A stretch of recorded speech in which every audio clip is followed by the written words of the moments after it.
What's up out there, football friends? Happy Monday to you. Episode 3 of the Helliepod, our first post-draft episode of the Helliepod. And I don't know about you, but this was the best weekend I've had in, 6, 7 weekends since whenever team started, a real live sporting event, sort of. Watch. I enjoyed every second of it. And as we told you last week when we had NFL Network draft analyst Daniel Jeremiah on, this would be the most watched draft in NFL history. And it just smashed records, up by 35% over last year. Over 15 million viewers watched round one of the draft on Thursday. And it was pure entertainment. I enjoyed getting to pull back the curtain a little bit and see the NFL general managers and head coaches at their houses and their kids running around and dressing up in costumes, or if in the case of Mike Vrabel and his kid and his son in the background, and Cliff Kingsbury just hanging out in his loafers and his pimped out pad there in Arizona.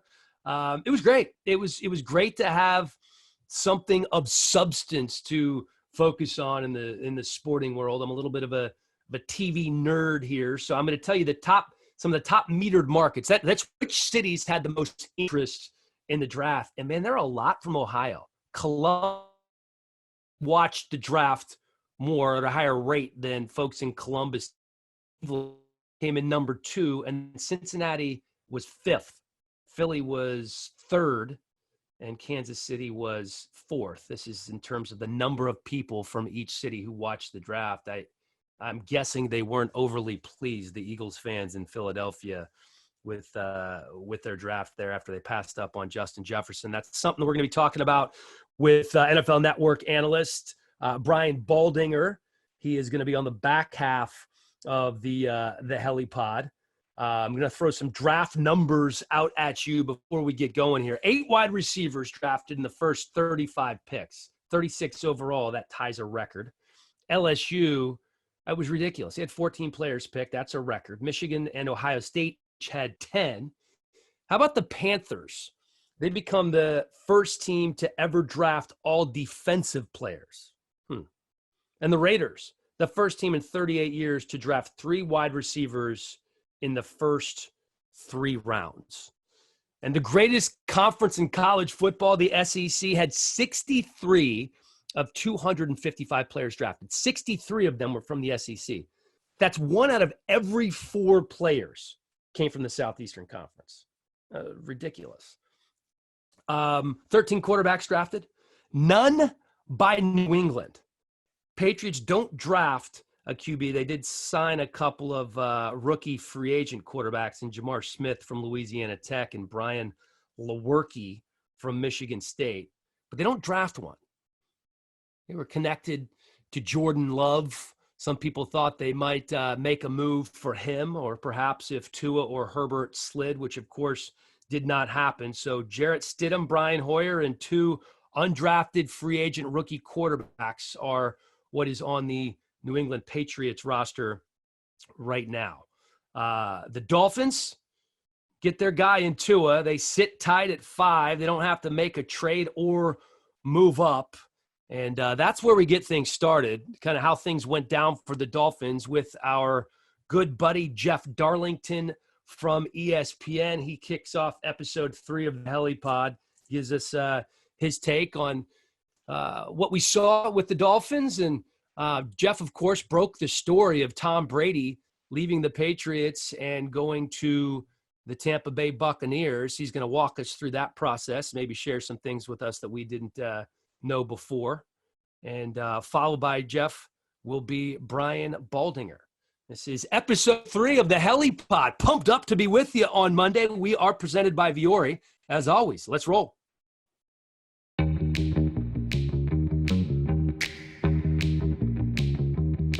And so we begin episode 3 with my good buddy Jeff Darlington from ESPN. Jeffrey, obviously you are very tied in with the Dolphins, and you were almost exasperated because of all the smoke screens prior to. You honestly had no idea what they were going to do. So I thought I did, actually. That's the annoying, funny part. is that it was a situation where I thought they were taking Tua. Right. And I actually thought they were taking him 5th. I didn't think they were going to trade into the 3 spot. And then someone decided to, it was almost like I was getting too close to the sun, and they decided they wanted to throw me off the scent a little bit. And they did. They succeeded. And it's like one of those things where journalism just sucks during the draft. Because these people that you generally trust on other stories are suddenly like, I'll do whatever it takes to make sure we get this guy and don't let someone screw it up for us, even if it's somebody that we know and trust. Right. So when that happened, it was like, in any other circumstance, I know I was right about the Tua thing at 5. But this person threw me off the scent, and I was like, they wouldn't do that unless it was real. And honestly, the crazy thing is what it was is they told me they were trading, that they expected the Dolphins to trade into 3 and then take Jordan Love later in the first round. Right. And they were going to basically end up with an offensive lineman and Jordan Love. And it just didn't make sense. It wasn't calculating with you, was it? It wasn't. So I didn't report the exact facts of it. I didn't say that this is because it didn't make sense. But I was also like all of a sudden starting to kind of say, I'm going to back off the Tua thing for a little bit. And I probably shouldn't have. Right. Well, I don't think you were alone. I think there were a lot of people that were not only wondering, if they would take Tua, but if they would take a quarterback at all. Daniel Jeremiah, who was our guest on the podcast last week and just crushed it on his draft coverage, thought he was excellent. Yeah, he made a great point. He said, you don't trade away left tackles and safeties to go draft left tackles and safeties with, a top 5 pick. That doesn't make any sense. No doubt. You trade those guys away to go get your franchise quarterback. And in my mind, Jordan Love was so far from a franchise quarterback in terms of, right now that to me, the risk of not drafting Tua was much greater than the risk to That's a good point. So, you're right. People kept trying to say, like, Chris Greer is putting his job in jeopardy by taking Tua, but I would argue that he's putting his job far more in jeopardy by not taking. If Tua goes and succeeds somewhere else, I would say that would be far more of a black mark than if he were to take him and all of a sudden Tua breaks his ankle in the first week and you're like, man, I told you so. But at least It's like Dolphins fans can say, yeah, but he took the chance. Like, I feel like in this circumstance with this player, given the upside, you kind of have to just take the chance. Well, and I'm glad for them that they decided he was the guy and not Herbert. And what do we know? I'm obviously not an Italian evaluator. Right. No doubt. Tua is a transcendent talent. The guy has, the ability to be really, really special. And Herbert could turn out to be a pretty good quarterback as well. But to me, he's almost like Blaine Gabbert coming out. I just never really fell in love with him. He kind of feels like boring, I guess. Yeah. Which is, I don't want to, that's not a bad thing to be as a franchise quarterback. I think that sometimes we knock guys for not having enough personality. And sometimes the quarterback position, you sort of want it to be an extension of the coaching staff and maybe not as polarizing and not as controversial. So it doesn't feel like a bad thing, but I know for the Dolphins, like talking to guys there, and this was sort of why I was also like, man, I just think they're going to take Tua here, is because they covet leadership right now. And I knew that they weren't that high on Herbert because he wasn't the alpha male. They believed he had the prototypical strength and size and all those things. They just didn't feel like he was the guy who's going to come in the locker room and win everybody over. And that's why I never really thought they were taking Herbert. It was so fascinating. They end up keeping all 3 of those first round picks, and they get Austin Jackson, the offensive tackle, and Igbenogany, the corner from Auburn as well. I mean, this is a team that if stays healthy, could get better very quickly. Go ahead. You're right. So they get 10 free agents this year, 11 draft picks. I mean, 21 new players that many of which are expected to come into starting roles. The only interesting thing is, like, last year they sucked because they just sucked, right? Like the talent wasn't there. Right. Flores kind of maybe stepped it up to a degree that people didn't expect. Fitzpatrick did his thing. But generally the roster wasn't that great. This year, my wonder is, with all the restrictions on this virtual offseason, how does a team that is so new come together fast enough to make them a competitor? And does that really matter? Is this year not the second step? Like I think a lot of times when people think of tanking, they think the next year is going to be great. Right. And with the Dolphins, I don't think they ever intended to tank per se with the expectation that it would be a quick turnaround. They're trying to build the right way. Right. And that doesn't mean the next year being good. So while this was a sexy offseason for them, I don't necessarily think it's going to be an overly sexy season for them. Well, and that's a great point too about bringing all these new parts together. And certainly it's going to be hard to operate like a fine-tuned machine when these guys, I don't know, we don't know what's going to happen with the schedule, but I think if they play the full 16 games, they might have one preseason game before the regular season, right? Which, by the way, sounds awesome to me. Can we do that every year? It probably sounds awesome for a lot of guys. If I wasn't the preseason broadcaster for the Tennessee Titans, I'd be all about that. But I love the full, full 4 preseason games. Knock it down to 3. That might be okay, but that's going to be coming sooner rather than later. Let me ask you about another big surprise. I was shocked. You brought Jordan Love up earlier to see him go to Green Bay, and they traded up to get him. Right. Was that the most surprising thing to you in the first round or two? I mean, it was definitely the biggest storyline, right? For sure, the idea of the Packers not only taking him, you could justify taking him. You can say all the time, there's great value in this quarterback, whether we develop him or trade him, but to move up to get him and to move like not just a little bit, like that was a pretty decent jump.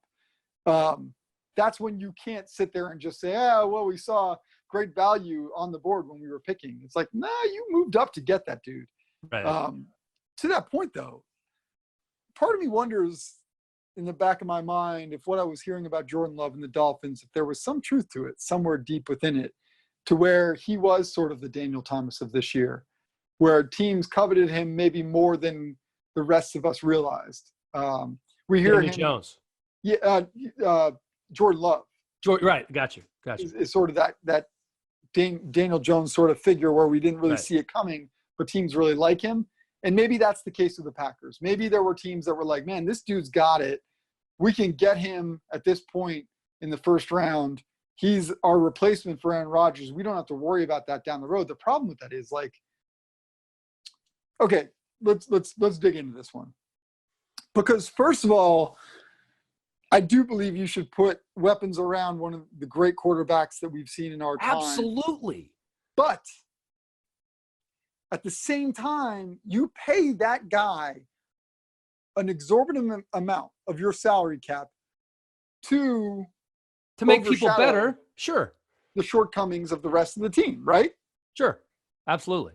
That being said, it's hard to make that argument when you take a quarterback. If you take a defensive end, you can make that argument. Sure. Well, because it makes the team better as a whole. I just think that the championship windows for organizations other than the New England Patriots are so minute that when you get to the NFC Championship game in the rookie year of your head coach, you need to add pieces around. He's 36 years old. That's right. Give him some pieces. This window might only be open for another 2 years. Who knows? It's bananas to me. And I know a lot of talent evaluators say the best time to draft a quarterback is when you don't need a quarterback. And the Packers, obviously it worked out well when they drafted Aaron Rodgers when Brett Favre was still playing well. If I'm the head coach and I'm the general manager in Green Bay, I'm trying to win a Super Bowl while Aaron Rodgers is still there. And I don't think drafting Jordan Love helps you do that. Let me ask you a question, though. Why are we not talking about Bill Belichick in the same vein? Not drafting a quarterback? No, about the fact that he had Tom Brady. And he decided to essentially let Tom Brady walk because he wasn't willing to build a roster around him to go win another Super Bowl. It's a great question. It's a great question. And Jeff, we will know the answer to that by the end of this season, whether that was right or wrong, right? No, you're right. I just think we let people off the hook sometimes in that regard. But at the same time, we get on a team, and I'm not going to defend what the Rams did entirely, because they put themselves in a tough situation for years to come. But I also will defend the sense that they saw a Super Bowl window and they said, we're going to load up and we're going to go for this. They didn't win it. Had they won it, I think we would be talking about them a little bit differently today, and maybe the position they put themselves in. But I respect a team that sees that window and says, we're going to load up. We're going to pay the guys we need to pay. They probably didn't need to pay Todd Gurley. But my point being that, like, in defense of what you're saying about the Packers, when you have that window, you gotta push for it. You gotta fight for that Super Bowl. Yeah, no, and the Rams are in a precarious position right now, but they didn't know that Gurley's knee was going to react the way that it did. And if he were healthy, they would be in an entirely different situation. That's fair. You brought up, Jeff, Belichick and the Tom Brady situation. You were the one that broke the story, Brady to Tampa. I know you're close to him and his camp. Tell me something about how that went down that we don't know. I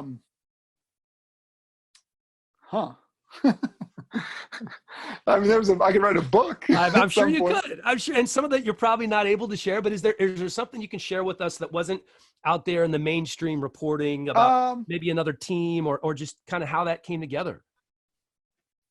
I won't get into the other teams. I would say that I think one of the funny elements, like kind of looking back on it, and I hope I'm not getting myself in trouble at this point. I'm not. No, this is not. You're fine. No, I'm spoken like the guy interviewing me. No, but it really won't be. You'll be annoyed how innocent and innocuous this. But like the funny thing to me is that like a lot of people throughout the story kind of were like targeting me as being like almost Brady's mouthpiece. That I was putting out there that he wasn't going back to the Patriots to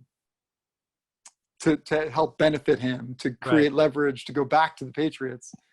When what people don't realize is that I was taking shit from every side on that one. Of course you were.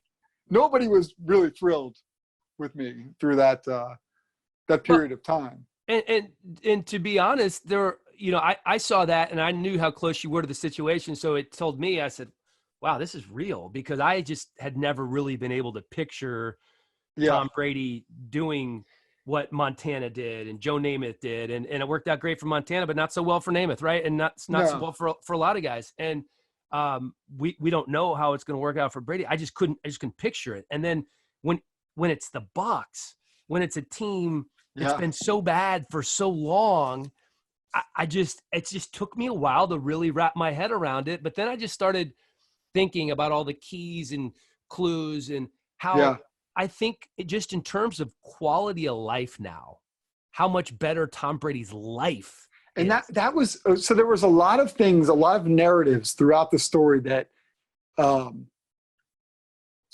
I felt like I couldn't really even be as honest as I wanted to be about the situation, because literally nobody even wanted to believe what I was trying to say. Like people, and you have to have conviction in your reporting, and I did. I mean, I knew more truths than I was willing to say, because quite honestly, I just didn't think people were even going to digest it and believe it. Like the idea that he wasn't necessarily just going to go to the team that gave him the best shot at the Super Bowl. He was going to go to the team. I kept saying, like, there's 4 things that Tom Brady covets. He covets a coach who he could be collaborative with.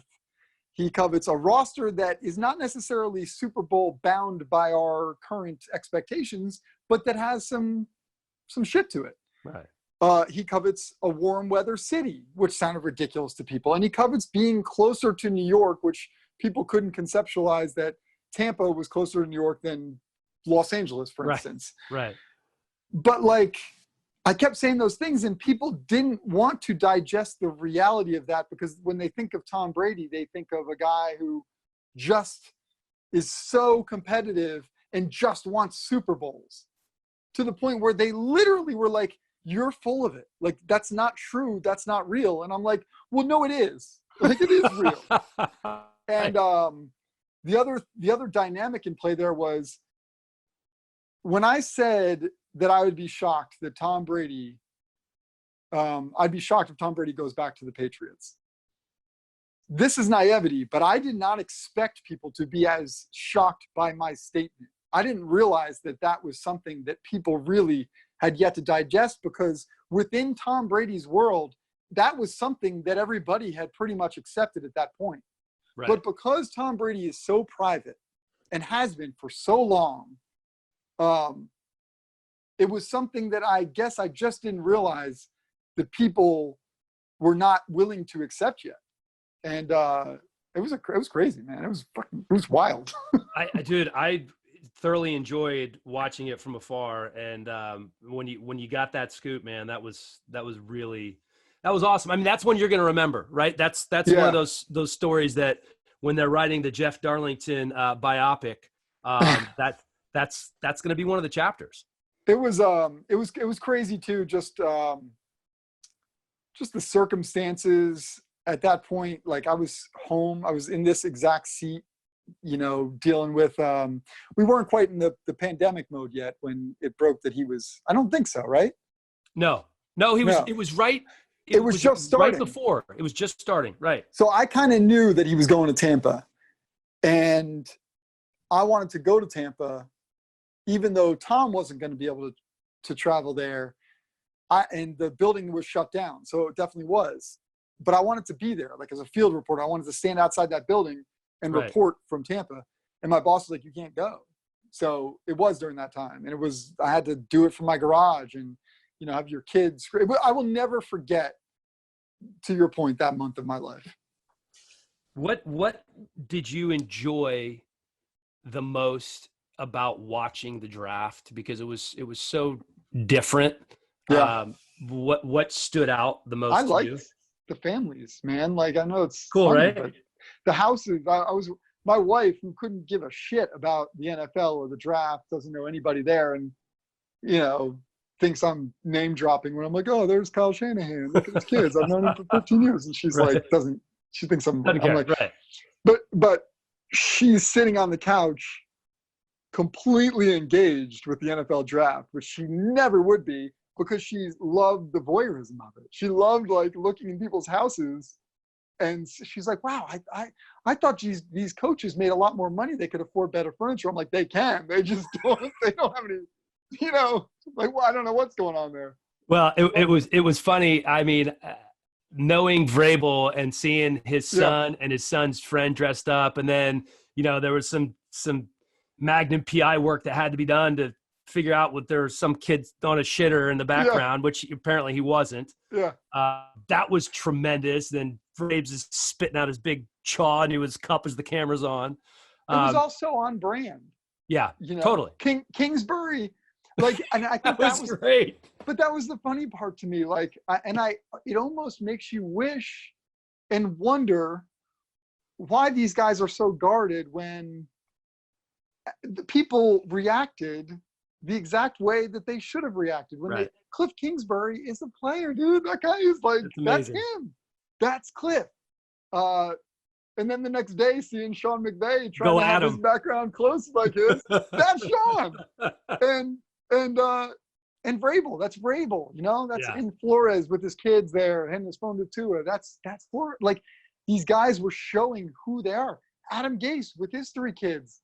I think people were like surprised to see his kids around. Of course, Adam wasn't giving him any attention, but that's that. Like I think it just opened a window that we both know and understand and see a lot, but that it was nice to kind of for fans to see that as well. I thought that was a nice touch for the guys to have the kids in the background, and I've known Kyle probably about as long as you have. Yeah.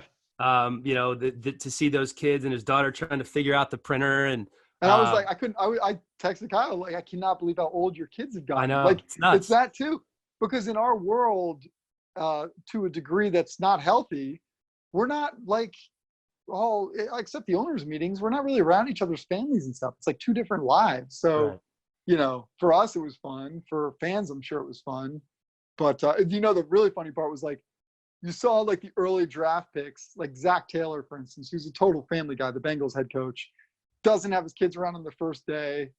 And then the next day, his kids are there. I'm sure he's taking shit. Like, how come every other coach where are your kids, man? There? He's like, well, I didn't know that was a thing, Well, I'm sure it's like if I'm doing something for my office, like right now I'm taping this podcast and the doorbell rings, like, damn it, what's going on right now? And then after a while you just kind of get used to it, and it's just a huge, big family affair. And it was different, and we probably will never have another draft like this again. No, and that's a bummer. You know, I was really impressed with, ESPN and NFL Network, one joint broadcast they put together. There were 600 different dude. feeds You coming know in. what was amazing too is that that they were all pretty good. Like the feeds were not that bad. They were solid, yeah. The And quality you're it's talking funny, yeah. You think about all the things that will change as a result of, like, what was it? Charles Schwab? No, not Schwab. Morgan Stanley, I think, was like, we're not going to have as much real estate now for our company. We're gonna Right. more people are going to work. It's like people are realizing the things that we can do when we're like put in this situation, and it actually makes you like imagine all the coaches next year when they go back to the facilities to do the draft, and their kids are like, wait. You were happy with your draft class. Why can't you do it from home again? Right. Like, What happened what's to the Dad? big deal? He's been around so much. I'll tell you who would love this again are the players who have their virtual offseason program. None of them have to show up at the facility. Totally. And it's true. Like, and that's the thing. If you see the same results, and to that point about the feeds being pretty good, like next year, I'm sure ESPN's like, well, shit, why we need to hire all these camera crews to go in? The poor camera crews are going to get totally cut out when we had a perfectly reasonable setup here. Like, so I think that, I think there will be some changes, to be honest, as a result of all this. No, I think everybody's learned a little something. But it was fun to watch. It was fun to see you on SVP, my friend. Yeah, man, I love that guy. He's he's a Maryland guy. So he went to a rival high school, a couple of years older than me, but we have a lot of mutual friends in common. So it's been fun to watch him. SVP, no matter what, you always like turn it up a little bit, like you just like, it's like one of those moments when you're on with him or like Kenny Mayne or John Anderson. Yeah. When you hear them in your earpiece and they're like, they say your name, it's like this surreal, like dreamy moment where you're like, it's suspended reality. Like, wait, totally he's get talking it to me and I'm supposed to respond to him. I had one of those moments when CBS was a partner with NFL Network for Thursday Night Football, and James Brown tossed to me. Yeah. And as a kid growing up watching James Brown, I'm like, wow, that's it. You just take a beat, kind of, right? Yeah, before you try to soak it in, but you can't soak it in for too long because you got to freaking talk. But the other beautiful part about SVP, for instance, is that he's the guy that you're intimidated when you hear him throw to you, but a second later you're in this great conversation with a guy and you forget you're on live television. So he's the total guy who has an intimidation factor, but also this friendly conversational presence about him. But yeah, he's the man. No, that's awesome, dude. Well, continued success, my friend. At some point, I will see you in the near future. I probably won't be making it to Florida anytime soon, but dude, this thing sucks, huh? I know, man. Hopefully things get back. I love my family, but sometimes I just want to spread the wings a little bit, be able to go to a nice restaurant again. It was bad. My neighbors were joking with us at the beginning. They're like, man, we heard some shit from you guys because we were just fighting, I'm yelling at my wife, Tom Brady is going to the Bucs. Get the hell get the kid, And then, like, by this point, I'm kind of like, whatever. Like, kid, get in here. Take a Xanax. We're good. But, like, but yeah, it's childcare would be awesome. That'd be sweet. Yeah, I can't wait for that. All right, buddy. I'll see you around soon, man. Thanks, Ali. Appreciate you, man.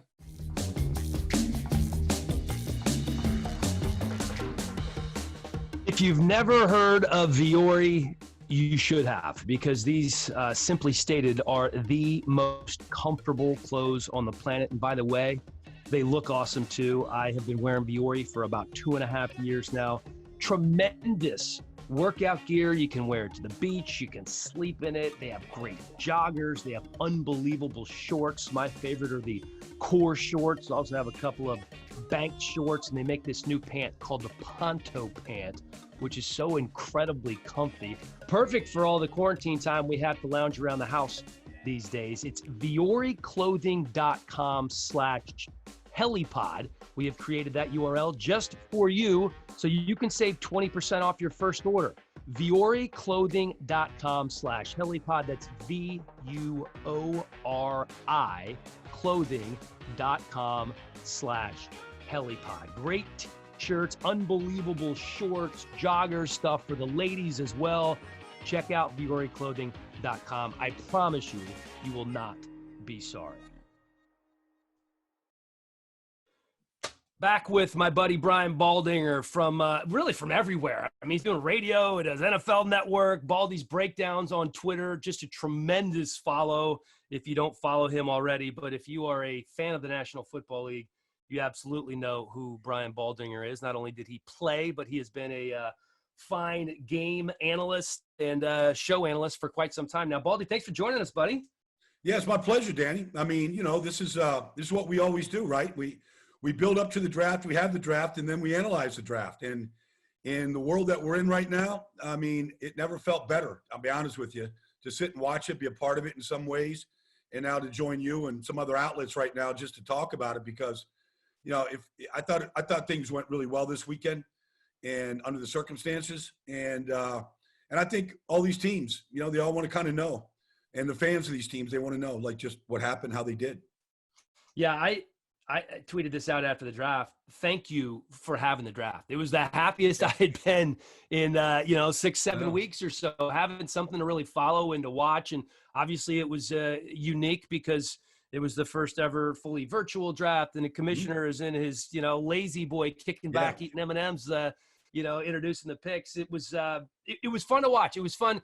Darlington brought this up earlier to get a peek into the lives of some of the coaches and see their kids. And Mike Vrabel's son and his buddy standing in the background. Yeah. What was your favorite part? I tweeted out probably Friday night, Danny, after we'd seen, enough of what the war rooms, modern day virtual rooms are. And I thought the addition of the kids, you see these guys as real people, coaches and general managers. I'm good friends with Joe Douglas.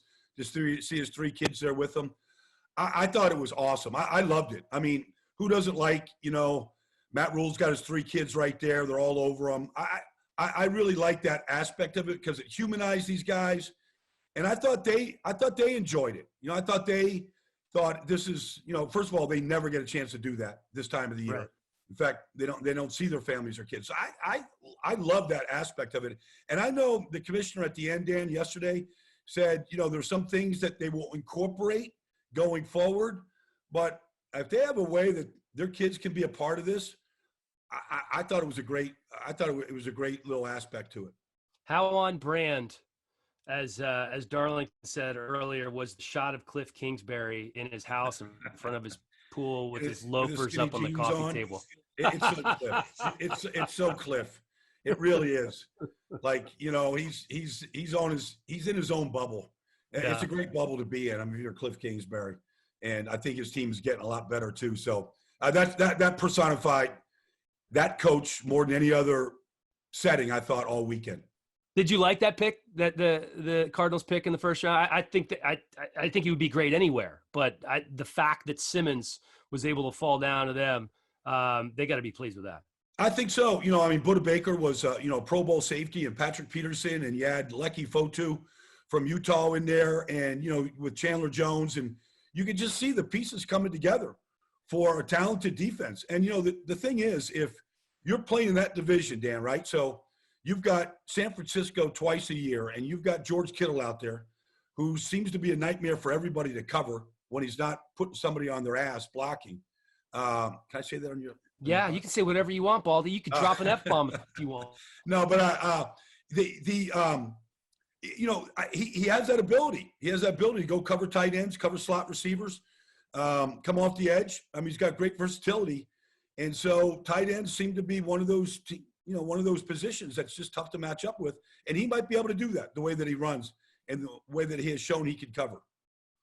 Trent Williams, I grew up in the DC area. I'm a Skins fan, and I just wanted them to get that whole saga over with. And they didn't get a whole lot in return, just a third and a fifth round pick. And that third round pick next year, if San Francisco is as good as they were this year, is really going to be like a fourth round pick. He's 31 years old, Baldy. You played offensive line in the NFL for a decade. There's still some gas left in that tank after taking a year off, right? I mean, he could play another 3, 4, 5 years. I think so. I went back and watched him in 2018. The last time he played, he was really good. He has had some injuries, though. He's had, he played with a dislocated kneecap for the second half of the 2017 season. Crazy. Yeah, it was crazy. And so he did the sacrifices, and the Redskins did what they did. I mean, hopefully that chapter's all over. But Trent Williams is better than any tackle in this draft if he's healthy. Now, he took a year off. I would imagine his body feels pretty good. Didn't play last year. So they might get a real healthy version of Trent Williams. And if they do, this 49ers run game and their offense will be better than it was last year. And that's not a knock on Joe Staley. Joe Staley was injured last year. He missed some time. They had a rookie come in from Vanderbilt that played really well. But Trent Williams is, when healthy, as good as any left tackle in the entire business. And so I would think that they could be more dynamic with Trent in there. I thought it was a great trade. I was trying to see who was going to get him. I didn't know that Joe Staley was retiring when it was first went down. Mm-hmm. So I thought, well, this is either insurance, or I wasn't really sure what to make of it. But then when Staley announced his retirement, it all made a lot of sense for San Francisco. Yeah, I just said pencil him in the Super Bowl, man. That's I just think Trent is such a great football player, and I feel like there's a lot of gas left in that tank. When you look at the draft, obviously there were some surprises. The one everybody was talking about in the first round was the Packers trading up to draft Aaron Rodgers' eventual successor in Jordan Love. I was somewhat surprised that the Cowboys were able to nab, CeeDee Lamb. That was unbelievable. Mm-hmm.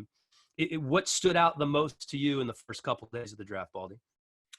Well, I think the Jordan Love move. I do Big 12 games. I got to know Matt Wells this year at Texas Tech. He recruited and coached Jordan Love at Utah State. Knows him as well as anybody. So he gave me some insight to him. And then I went back and I watched him in 2018 and even some of this year. He has an electric arm. Yeah, I mean, he can really throw the ball. I mean, he has a real talented arm. And there are times, I will not make this comparison, but there are times you can't help but see Patrick Mahomes in him.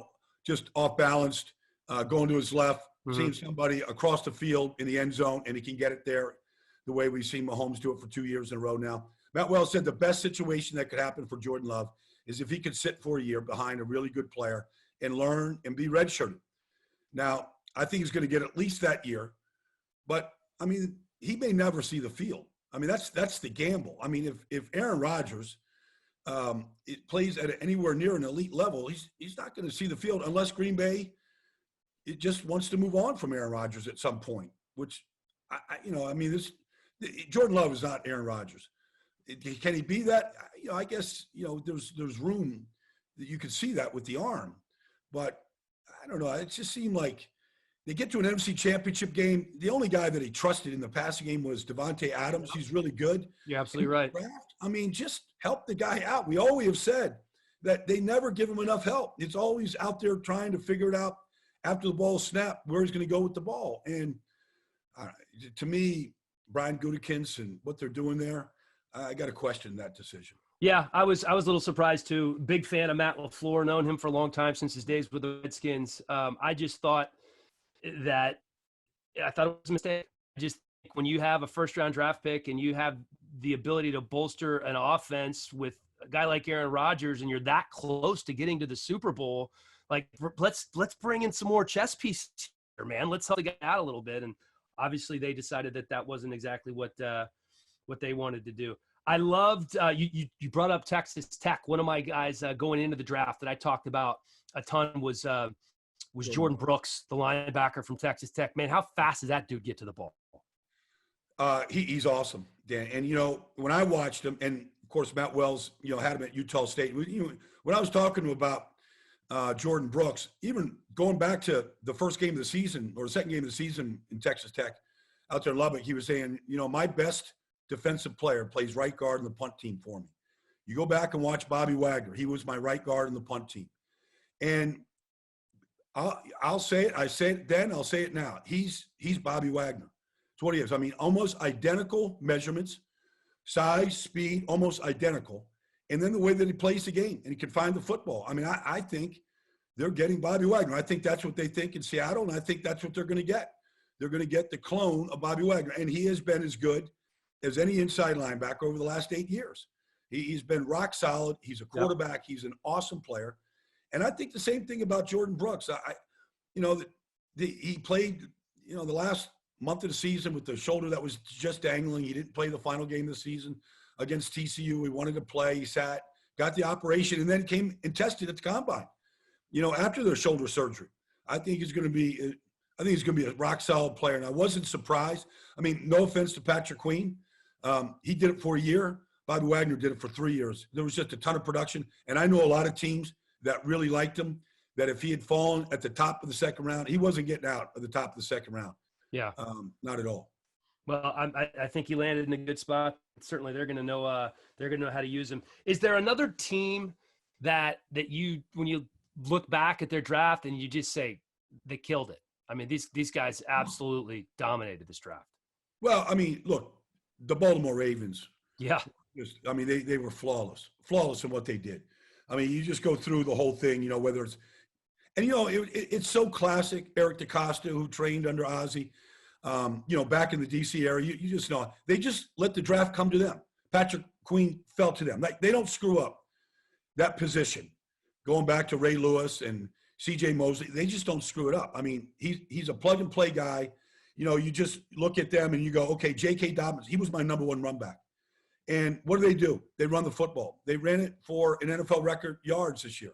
Dobbins just, he's just going to be a perfect fit.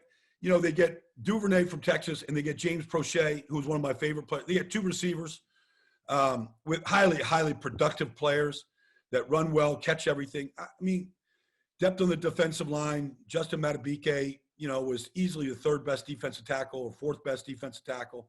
Him and Ross Blacklock. I mean, it was baffling. The Minnesota Vikings, how many picks do they have? They have 15. I mean, when the Eagles passed on Justin Jefferson at 21, their teeth fell out of their mouth. Baldy, I cannot believe the Eagles passed on Justin Jefferson. This is a guy that's going to play a decade in the league. He's going to catch 90 balls a year. He's exactly what they need there in Philadelphia. Again, as a Skins fan, I'm like, oh, thank God. Listen, Danny, he had 111 catches, 18 touchdowns at LSU. They said he was a slot receiver in Philly. They didn't want a slot receiver. The guy ran a 4.43, Dan. I mean, he can play outside, inside. He played outside because Jamar Chase was just that good. And Joe Brady wanted a guy that could dominate in the middle like he did. He's an elite route runner. And when Philadelphia passed on him, I mean, Rick Spielman couldn't wait to run that. He ran all the way to wherever the commissioner's house is, the basement himself. I mean, he got on his high horse and ran that pick, Justin Jefferson. And they'll play him. You watch. Adam Thielen will be the move guy, and Justin Jefferson will be on the outside, taking Stephon Diggs' place. I thought Minnesota was awesome with what they did up and down the board. They got all kinds. I mean, whether it's Gladney, who was a top corner in this draft at a TCU, whether it was Ezra Cleveland that could, easily take over one of the tackle positions. He played every game at Boise. I thought Minnesota was awesome in this draft. Let me ask you about one more guy. One of my favorite picks was Clyde Edwards-Helaire to Kansas City. I mean, the rich get richer there. I think he's a perfect fit in that Andy Reid offense. What do you think? I agree. And, look, Damian Williams was really good for him, especially in the postseason. But this Clyde Edwards-Helaire he's a great receiver, and he can make people miss. He's Bryant Westbrook to Andy Reid. Like, that's what he's going to be in that offense. And when Patrick Mahomes can't just throw the dagger right into your carotid artery at 50 yards down the field to somebody, he'll just check it down, let this back. I wasn't surprised that he was their choice. I thought they would take a running back, and what they did was they took what they think is the best receiving running back. Not a knock on Dobbins or anybody else, but they felt like he's the best receiving running back in this draft. Yeah, and I think they're probably right. A perfect fit there in Kansas City. Baldy, I don't want to keep you too long, but listen, you're one of when it comes to lifestyle and just living the right way and traveling the globe and doing fun shit. Like, I look up to Brian Baldinger. How is the travel dog operating and not able to travel in full bore off-season mode? Well, I have a house on the beach in Fort Lauderdale, Dan. So I mean, I got a film room down there. So I've been down there, and I'm on the beach. I mean, I kind of got my friends here. Goose has got a boat down there. I mean, I found ways to get into the water. I mean, I abide by the restrictions that that they have put in. Broward County has on the beaches and all that. But I'm right on the beach. I could throw a baseball from my balcony and hit the water, Dan. So it's been good. You know, I mean, it's a $48 round trip ticket, Dan, from Philadelphia to Fort Lauderdale. I have no fear about flying. I knock on wood, I've never been sick. So I just don't have any fear. And so I've lived through this last 6 weeks. I know I'm supposed to be in lockdown, but I practice self-isolation every day in the film room. So like I'm living the same life. I'm just having a little fun on the side. Nothing wrong with that. Oh, Baldy, before I let you go, we had a conversation many years ago about our favorite sporting event that we've ever attended. Yeah. And yours was fascinating. It was a car race. Yeah. Do you remember this? Oh, it's the Grand Prix of Monaco, Formula One. Well, I mean, first of all, there's no other place. You can't imitate Monaco. There's only one Monaco.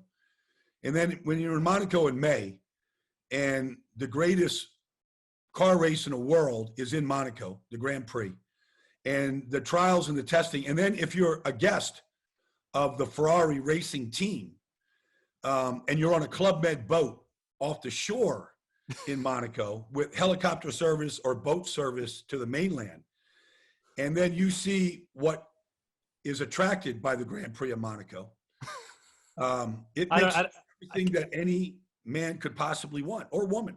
Oh, wow. Single or married. I mean, there's just nothing like it.